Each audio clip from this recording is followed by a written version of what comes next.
సుమన్ టీవీలో మీ business promotions కోసం ఈ కింది నెంబర్ను సంప్రదించగలరు.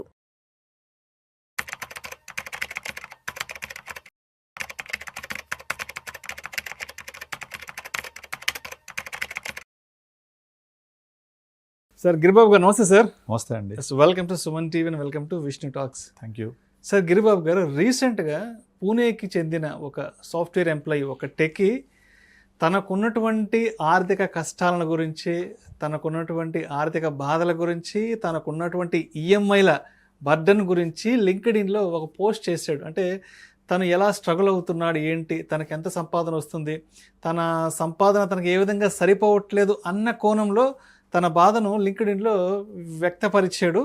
ఒకసారి చదువుతాను తను ఏం రాశాడో.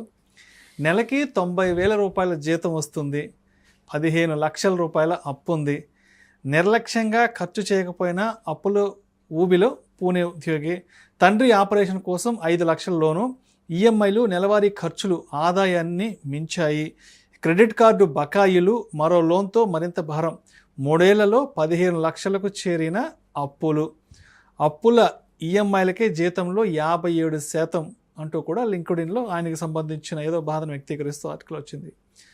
సార్, ఇప్పుడు మనకు వస్తున్న జీతాన్ని బట్టి మనం ఈఎంఐలు అనేవి, ఈ లోన్స్ ఈఎంఐలు అనేవి ఎంత శాతం పెట్టుకోవాలి? అంటే ఒక ఉద్యోగికి నెలకి 1,00,000 రూపాయల జీతం వస్తుందంటే అతను ఎంత ప్రపోర్షనేట్ వరకు తను ఈఎంఐ పెట్టుకోవాలి?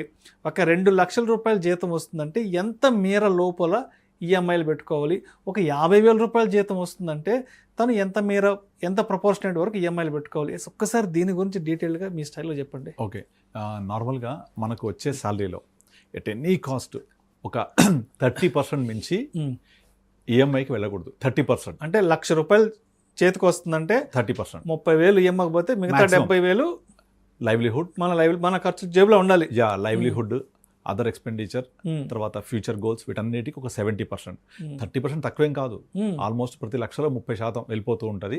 ఇప్పుడు దాంట్లో వాళ్ళకు ఐదర్ ఓన్ హౌస్ ఉంటేనేమో అది ఈఎంఐతో అయితే అదొక స్పెషల్ ఈఎంఐ, మళ్ళీ అది కూడా యాడ్ అవుతుంది. హోమ్ లోన్ లేదనుకోండి, రెంట్ అయితే రెంట్ యాడ్ అవుతుంది.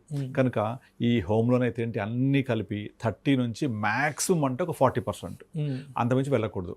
అయితే చాలామంది ఏమంటారంటే ఈఎంఐ అనేది నేను ఇంటి రెంట్ లాగా పెట్టుకున్నాను, రెంట్ కట్టకుండా ఈఎంఐ కడుతూ ఉంటే నాకు ఒకప్పటికి ఇల్లు సొంతమైతే అంటారు. అటువంటి కేసెస్లలో రెంట్ ఉండదు కాబట్టి EMI can be extend up to 40-45%.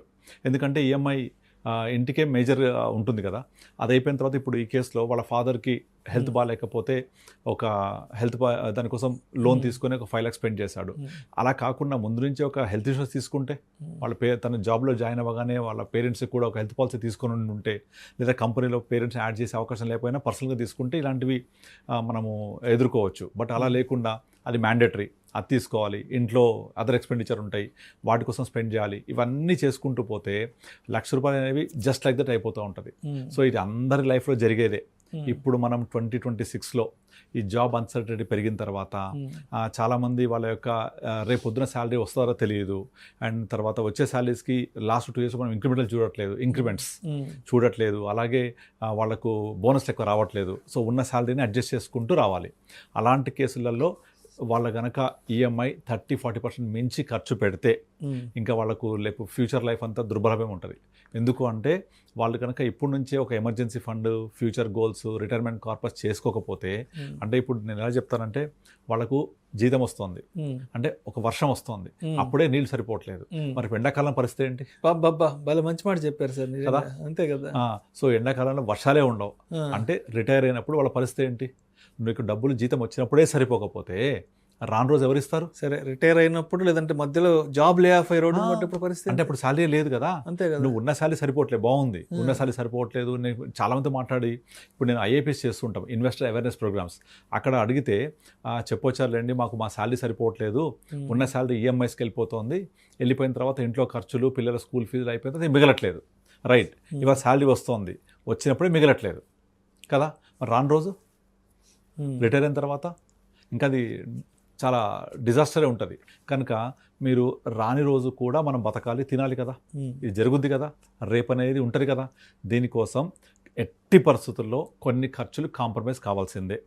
దీనికి ఓన్లీ వన్ సొల్యూషన్ ఏంటంటే, నాకు చాలామంది ఈ ఎస్ఐపిస్ చేయమని కానీ ఇన్వెస్ట్మెంట్ చేయమని అంటే ఫస్ట్ వాళ్ళు చెప్పేది ఏంటంటే సరిపోవట్లేదు. ఇదే చెప్తుంటారు. ఈసారి ఇప్పుడు చూద్దాము, వాయిదా వేస్తుంటారు. అలా వాయిదా వేస్తూ పోతే నీకు శాలరీ వచ్చిన రోజే సరిపోకపోతే రాని రోజు చాలా అసలు దారుణంగా ఉంటుంది, మనం ఊహించలేము కూడా. కనుక ఎట్టి పరిస్థితుల్లో ప్రతి ఒక్కళ్ళు కూడా వాళ్ళ బడ్జెట్ని పేపర్ మీద రాసి వైఫ్తో కూర్చొని, లేదా వైఫ్ అయితే హస్బెండ్తో కూర్చొని, నాకు ఎంత డబ్బులు మిగులుతున్నాయి, ఎంత వస్తుంది, నీకు ఎంత మనము కేటాయింపులు చేసుకోవాలి. మనం చిన్నప్పుడు చాలా సినిమాలు చూస్తూ ఉంటాం, ఒక జాడీలాగా పెట్టుకొని అందులో డబ్బులు వేస్తూ ఉంటారు. ఇది చదువు కోసము, ఇది వేరే పెళ్లి కోసం వేస్తూ ఉంటారు డబ్బులు. ఎంత బ్యూటిఫుల్ ఫైనాన్షియల్ ప్లానింగ్ అది. ఇంకా ఎట్టి పరిస్థితుల్లో చదువు కోసం వచ్చిన డబ్బులు చదువుకే ఉపయోగిస్తారు వాళ్ళు.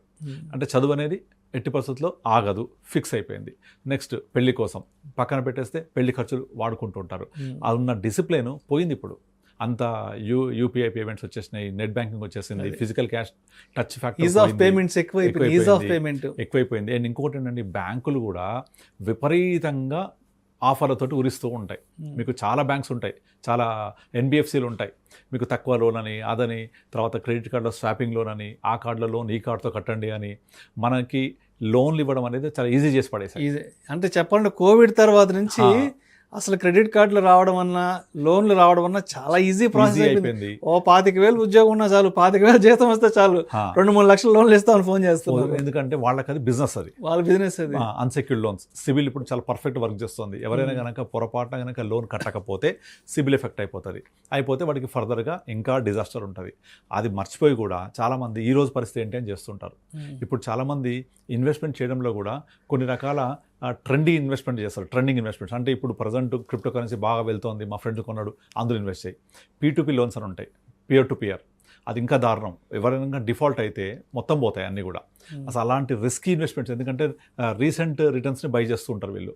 రీసెంట్ రిటర్న్స్ అంటే, ఒక మావాడు పెట్టాడు వచ్చింది, పలానా స్మాల్ క్యాపిటల్ పెట్టాడు వచ్చింది, లాస్ట్ 3 yearsలో పెట్టాడు వచ్చింది, మన నెక్స్ట్ 3 years రాదు కదా. అలాగే ఇన్వెస్ట్మెంట్స్ కూడా అన్నీ కూడా ఇంపల్స్ బయింగ్ ఉంటుంది. అలాగే ఇప్పుడు లోన్స్ కూడా అసలు పక్కోళ్ళకి ఏదో వాళ్ళు మంచి నగలు కొనుక్కున్నారనో, కారు కొనుక్కున్నారో, నేను కొనుక్కోవాలి, గో ఫర్ ఈఎంఐ. ఇక ఈఎంఐ వెళ్తూ ఉంటే ఎట్టి పరిస్థితుల్లో ఒకటి తర్వాత ఒకటి వస్తూనే ఉంటాయి. ఇంకోటి, ఈ ఇన్వెస్ట్మెంట్స్ అంతా దేని మీద చేస్తారు? Unproductive expenditure. అండ్ ఇవన్నీ కూడా వస్తువుల మీద చేస్తారు, which has a depreciation value. అంటే ఒక కారు కొన్నా, ఫోన్ కొన్నా, ఇంకేదైనా డిప్రిషియేట్ అవుతుంటుంది కదా. దాని యొక్క లైఫ్ టైం ఒక 5 years 6 years అంతే. మొబైల్ అయితే 3 years అయిపోగానే మళ్ళీ కొత్తది కావాలి, మళ్ళీ స్టార్ట్. ఇక నో ఎండ్ ఇది. సార్ గిరిబాబు గారు, చాలామంది ఎలా ఉంటారంటే, నేను చాలామందిని చూశాను సార్, ₹1,00,000 జీతం వస్తుంటే 70-80 వేల రూపాయలు ఈఎంఐలు కడుతుంటారు. ఎగ్జాక్ట్లీ.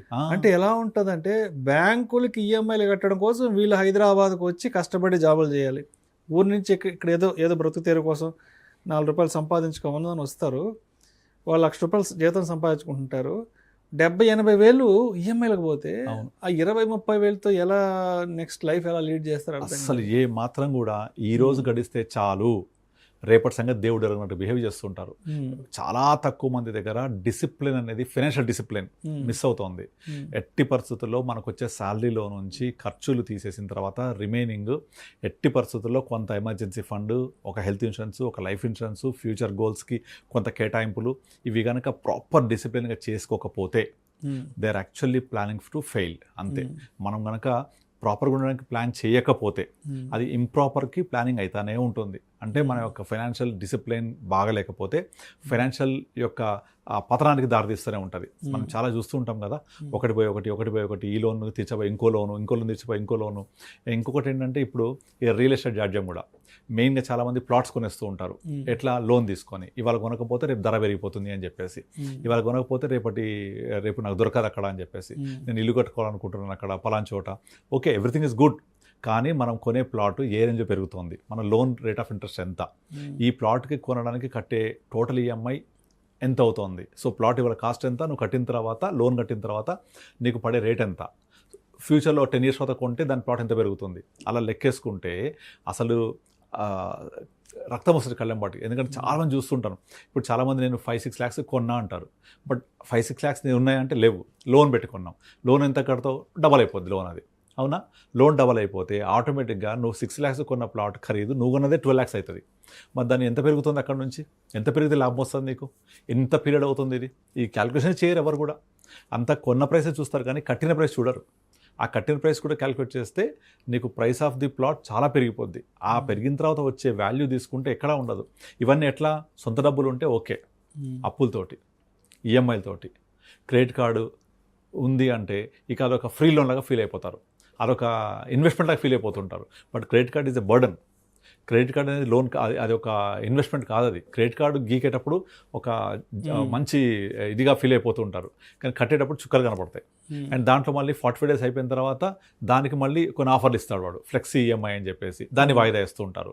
అసలు ఎంత డిజాస్టర్ అంటే ఫైనాన్షియల్ డిసిప్లిన్ లేకపోవడం వల్ల ఇలా వచ్చే జీతాన్ని డిఫరెంట్ ప్లేసెస్లో స్కాటర్ చేసి ఆ వచ్చే ఆ ₹1,00,000 నెల రోజుల లోపల మొత్తం అయిపిచ్చేసి మళ్ళీ ఎప్పుడప్పుడు 1st తారీఖు వస్తుందని చూస్తూ ఉంటారు. అమ్మో 1వ తారీఖు వచ్చిందంటే అయిపోతూ ఉంటారు. సార్ ఇప్పుడు 25,000 30,000 వచ్చేవాళ్ళు సరే 1వ తారీఖు ఇప్పుడు అన్నట్టుగా చూస్తే అర్థం ఉంటుంది. అర్థం ఉంటుంది. 2 లక్షలు వచ్చేవాడు 3 లక్షలు వచ్చేవాడు కూడా ఖర్చులు పెరిగిపోతున్నాయి. లైఫ్ స్టైల్ ఎక్స్పెన్సెస్ పెంచేసుకుంటున్నారు. బికాజ్ ఆఫ్ షో ఆఫ్ అంతే చూపించుకోవాలి. దానివల్ల ఆ డిసిప్లిన్ మిస్ అయిపోతుంది. సో వాళ్ళు ఆ డిసిప్లిన్ మిస్ అవ్వడం తోటి ఆ ఫ్యూచర్ గోల్స్ ప్లాన్స్ లేకపోతే ఒక్కసారి కనుక పతనం స్టార్ట్ అయ్యి ఊబిలో దిగితే ఇక ఒకటి దిగిపోతూనే ఉంటారు. మనం ఊబిలో దిగితే ఫస్ట్ శరీరం సగం భాగం పోతుంది, తర్వాత కాళ్ళు చేతులు అన్నీ పోతూనే ఉంటాయి. ఇక బయటికి రావడం చాలా కష్టం. ఈ పరిస్థితిలో పొరపాటున జాబ్ పోయింది, పొరపాటున జాబ్ జీతం రావట్లేదు. ఇమాజిన్ ఎంత వర్స్ట్గా ఉంటుందో. కనుక ఇది మనం చెప్తుంటేనే ఎంత ఇదిగా అనిపిస్తుంది. సో ప్రతి ఒక్కరికి ఒక స్పృహ ఉండాలి. నా దగ్గర ఉన్న శాలరీ ఇన్ని ఖర్చు పోయాక ఇంత నేను సేవ్ చేసుకోవాలి, రేపు పొద్దున శాలరీ రాకపోతే పరిస్థితి ఏంటి అని ఆలోచించారు. అన్ని తక్షణంగా ఇవాళ అయిపోవాలి, ఇవాళకి నాకు ఆనందం జరగాలి, ఆనందం పొందాలి నేను, అంతే. మొత్తం అంతా కూడా ఇవాళ నేను హ్యాపీగా ఉంటే చాలు, రేపటి సంగతి దేవుడు ఎరుగు. అది చాలా తప్పు. అది రేపు పొద్దున పిల్లలకి ఎడ్యుకేషన్ అవసరాలు కానీ, మెడికల్ అవసరాలు కానీ, లేకపోతే ఏదైనా వెకేషన్ వెళ్ళాలి, లేకపోతే మ్యాండేటరీ ఎక్స్పెన్స్ కొన్ని ఉంటాయి, ఫ్యామిలీ ఎక్స్పెన్సెస్, వాటి కోసం కానీ ఏది కూడా కొంచెం డబ్బుల్ని పక్కన పెట్టుకునే ఒక ప్రాసెస్ చేయరు. అది ఎప్పుడు చేస్తారు? నా శాలరీ 1,00,000 అయ్యాక చేస్తా, లేకపోతే ఇప్పుడు ఈ ఖర్చులు అయిపోయాక చేస్తా అని వాయిదా వేస్తూ ఉంటారు. అది చాలా తప్పు. అది అట్లా పొరపాటు కూడా చేయొద్దు. ఇప్పుడు ఈ టెక్కీస్ మీరు చెప్పిన ఎగ్జాంపుల్ అదే పరిస్థితి. ఉన్న ₹1,00,000 అన్ని అప్పులా, అన్ని ఈఎంఐలా. ఎట్టి పరిస్థితుల్లో నేను చెప్పేది ఏంటంటే, ఎట్టి పరిస్థితుల్లో మనము 30 to 40% మించి మన ఈఎంఐస్ ఉండకూడదు, ఇంక్లూడింగ్ ఎవ్రీథింగ్. హోమ్ లోన్ అవ్వచ్చు, ఇంకోటి అవ్వచ్చు, అన్ని కలిపి 30% to 40% లోపల అడ్జస్ట్ చేసుకోవాలి దాన్ని. ఆ 40% దాటనేయకుండా చూసుకుంటే రిమైనింగ్ 60%లో ఒక 40% బేసిక్ నీడ్స్ ఎక్స్పెండిచర్ అయిపోతే ఒక 20% ఫ్యూచర్ కోసం సేవింగ్ చేయాల్సిందే. 40-40-20 ఈ ఫార్ములా ఫాలో అవుతే డెఫినెట్లీ మనము ప్రాపర్గా ఫైనాన్స్ ప్లానింగ్ చేసుకోవచ్చు. Right sir. Thank you sir. Thank you so much Giribabu. Thank you అండి.